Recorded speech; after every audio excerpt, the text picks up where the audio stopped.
दोस्तों नमस्कार। मैं आपने आज ब्लॉग में आप सभी का स्वागत करता हूं, माय डियर फ्रेंड्स एंड मेरे व्यूअर्स। तो मैं एक ट्रैवल से रिलेटेड कुछ समस्याओं पर मैं बात करूंगा। अभी मैं कल ही मनाली से आया हूं और मेरा ट्रैवल था दिल्ली से दिल्ली से पहलगांव, श्रीनगर से कारगिल, कारगिल से लेह में 6 नाइट्स का मेरा ट्रिप था। और फिर वहाँ से मनाली बाई रोड और बाई रोड यहाँ आपका दिल्ली। तो इसमें लंबी रूट हमने बस से कवर किया, दिल्ली से श्रीनगर और फिर मनाली से दिल्ली, और बाकी उधर शेयर टैक्सी जैसे भी जो मिला मैं करते गया। उसका डिटेल्स विवरण करने में बहुत समय लगेगा और वीडियो बहुत लंबी हो जाएगी। तो मैं 16 तारीख को जो मेरा दिन का ट्रिप था मनाली से दिल्ली, वो डेल्टिन बस से हम लोग आए और दिन का ट्रिप को हम लोगों ने चूज किया। मेरा गला फंसा हुआ, थोड़ा आवाज़ भी भारी है, सॉरी, तो क्षमा चाहूँगा। तो उसमें क्या हुआ कि 10 बजे हम लोग दिन में चले और बस को 10 बजे रात को कश्मीरी गेट आना था, लेकिन बस एकदम शेड्यूल 10:05 पर कश्मीरी गेट में पहुंचा दिया। हुआ क्या कि हम लोग जो ड्राइवर वाले के पास का सीट मेरा बुकिंग था, तो ऊपर में हम लोग क्या किए थे कि ये रखे थे, अपना बैग रखे थे। वो बैग छूट गया उतारने में, और उस बैग में मेरा DJI पॉकेट 3 कैमरा था, जिसका 65,000 मैं अभी ऑनलाइन मंगाया था, और 70,000 के आसपास करके मेरा ATM कार्ड वगैरह सब उसी में थे। तो वो छूट गया और बहुत मैं टेंशन में आ गया। फिर मैं बस के पीछे पीछे दौड़ा, मैंने कश्मीरी गेट के अंदर गया, क्योंकि वो पहले रोड में ही मेन रोड में उतार दिया था, हाईवे में जो ब्रिज है। अगर कश्मीरी गेट गए होंगे तो मालूम पड़ जाएगा। लेकिन मेरा एक्सपीरियंस नहीं था कश्मीरी गेट का, और मैं देखा वहाँ पर कि भाई मिनटों में सैकड़ों बस गुजरती है और घंटों में तो हज़ारों बस गुजरती है, और किसी बस को ट्रैक कर लेना बिना प्लेटफॉर्म नंबर और बस का नंबर का नहीं पता चलेगा। मैं पूछता था कि डेल्टिन बस कहाँ लगती है, डेल्टिन बस कहाँ लगती है, तो बोले डेल्टिन तो सैकड़ों बस है, कहीं भी लग जाती है, आप बस नंबर बताइए और ये बताइए कहाँ जाना है आपको। लेकिन फिर भी मैं बताया, लेकिन कोई बता नहीं पाया, बोला हम लोग नहीं जानते हैं, हम लोग नहीं जानते हैं, ऐसे रिस्पॉन्स आने लगा। तो मैं बताऊं, मैं परेशान हो गया। आधा घंटा मैं सर्च करते रहा अपने से, लेकिन कोई फ़ायदा नहीं हुआ। फिर मैं बोला कि नहीं, अब थोड़ा स्थिर और माइंड का इस्तेमाल किया जाना चाहिए, मेडिटेट होकर काम करना चाहिए। मैंने पूरा अपना बस का टिकट निकाला, उसमें जितने फ़ोन नंबर दिए थे, 2-3 ड्राइवर लोगों का नंबर था, वो राजू शिमला, शिव डी राज करके और भी नंबर थे। मैं सारे नंबर को कांटेक्ट किया, लेकिन कहीं से कोई रिस्पांस नहीं आया। उल्टे बोला कि आप क्यों फ़ोन कर रहे हैं रात में हम लोगों को। तो मैं बोला कि ऐसी ऐसी बात है, आप लोगों को कोई कांटेक्ट है तो मेरे को बताइए, लेकिन फिर भी कोई सुनने को तैयार नहीं था। तो फिर जब हेल्पलाइन का मैं कई बार किया, तो वहाँ से एक फ़ोन आया राजेंद्र कुमार, स्टेट मैनेजर का। उन्होंने बोला कि आपका नंबर हेल्पलाइन में आया था, आपकी क्या समस्या है। तो मैं उनको बताया, तो उन्होंने बोला कि डोंट बी वरी, हम ट्रैक कर रहे हैं, आप मेरे को अपना PNR नंबर और बस नंबर दीजिए। तो मैंने PNR नंबर हमको याद था 210-8899 और बस नंबर DD01L9600 मैंने बता दिया उनको।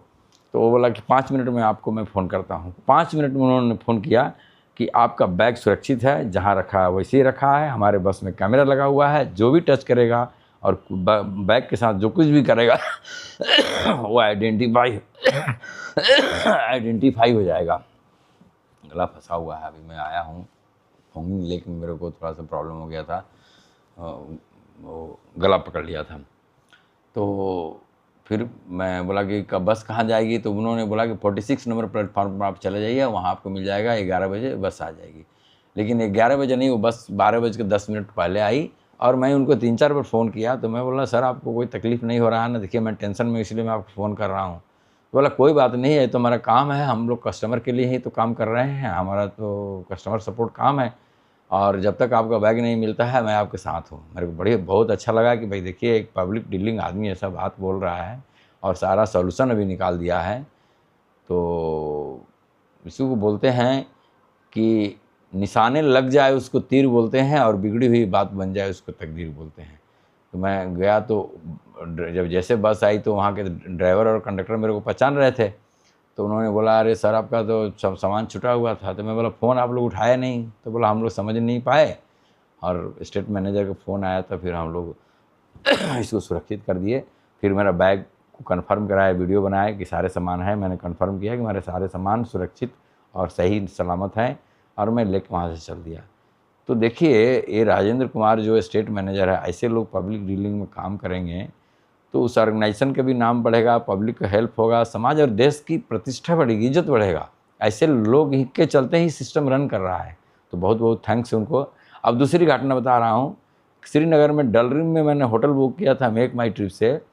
तो वहाँ गए तो बोलते हैं कि मेक माई ट्रिप से हमारा कोई अनुबंध है ही नहीं, और हम लोग नहीं जानते हैं मेक माई ट्रिप का कोई भी हमारे पास रेफरेंस नहीं है।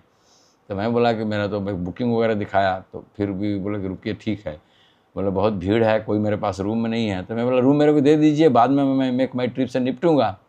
तो बोले कि नहीं, मेरे को बात करने दीजिए। पहले उनका मेक माई ट्रिप से बुकिंग होता होगा, लेकिन मेक माई ट्रिप वालों ने उनको शायद मेल वोल नहीं किया, उनका पेमेंट कन्फर्म नहीं किया, फ़ोन में बात नहीं किया। आज सारे एआई सिस्टम में चलता है, उनका एआई एक बोलते रहता है ये नंबर वो नंबर, ये दवाइए वो दवाइए, और उसमें सॉल्यूशन सब कुछ नहीं मिल पाता है। बहुत कुछ मिलता है लेकिन बहुत कुछ नहीं मिलता है। और जो मैं मोबाइल से बुक किया था वो श्रीनगर में जाके फेल हो गया, वो तो सिम कार्ड काम नहीं करता था, और इनका कोई ईमेल में भेजता था तो वही वो एआई वाला रिप्लाई आता था। तो मैं बहुत परेशान हो गया। फिर भी वहाँ भी जो मैनेजर होटल थे उन्होंने बात किया, उन्होंने बहुत हेल्प किया। तो उन्होंने 1.5 घंटा मेरा समय ख़राब हुआ, और फिर उन्होंने मेरे को रूम दिया। तो जो भी बोलिए, इस इंसिडेंट में मेरे को परेशानी तो हुई और टेंशन हुआ, फिर बाद में खुशी भी मिली।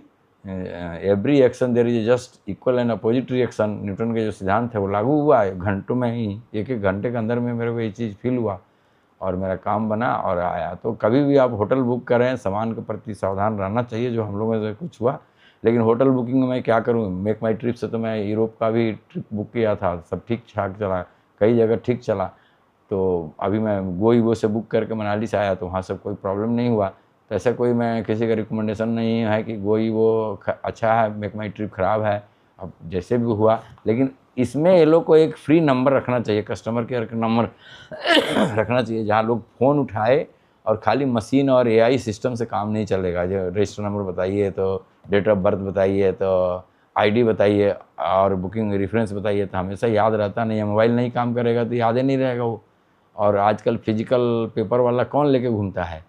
तो ये गड़बड़ी है मेक माई ट्रिप का। मैंने उनका रिव्यू में भी दिया कि मेरे को बहुत बुरा लगा आप लोगों का जो काम आप लोग कर रहे हैं, एकदम गैर जिम्मेदाराना और लापरवाही वाला, खाली बस एकदम सिस्टम में डाल दिया, उससे सब कुछ नहीं हो जाता है। ह्यूमन कैपेबिलिटी और ह्यूमन का रिक्वायरमेंट भी बहुत ज़रूरी है स्किल्स का। तो ये रही बात मेरा ट्रिप में, तो घटनाएँ हुई। Thank you very much.